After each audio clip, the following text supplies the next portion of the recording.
Mesdames, Messieurs, bonjour. Je me présente, Nicolas Fusier, consultant et formateur en recouvrement de créances. Je vais vous donner quelques conseils pour effectuer vos relances téléphoniques.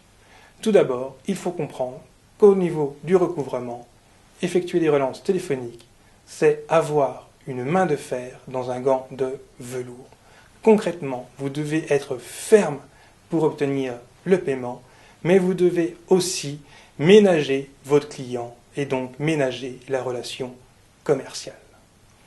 Une fois que vous avez compris cette idée de base, lorsque vous allez appeler, vous allez poser certaines questions.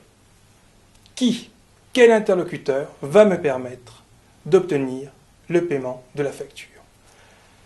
Le comptable fournisseur, mais parfois il lui manque une information, il faut appeler quelqu'un d'autre. Allez chercher l'information et voyez ensuite avec d'autres interlocuteurs pour comprendre ce qu'il en est et obtenir le paiement.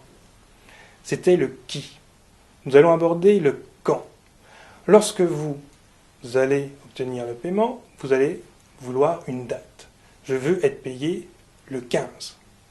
Si vous dites ça à un comptable, pour lui, il va établir le chèque le 15, alors que vous attendez le chèque sur votre bureau le 15.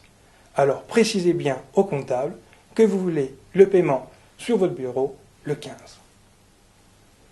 Le quoi? Mettez-vous bien d'accord avec votre interlocuteur sur le montant, sur le prix, sur le montant que vous allez recevoir.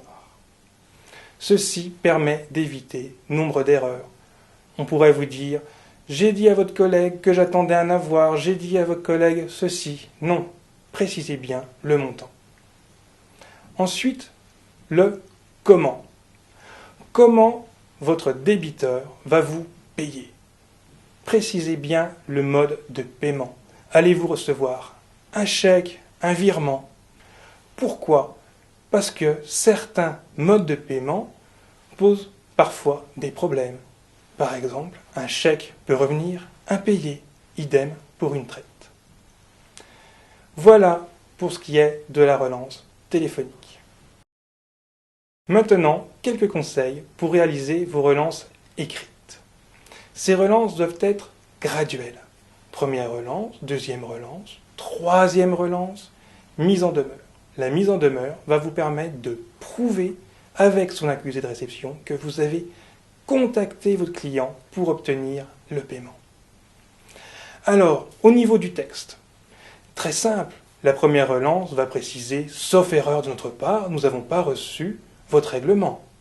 La deuxième relance va indiquer « Malgré notre premier courrier, nous sommes toujours en attente de votre paiement ».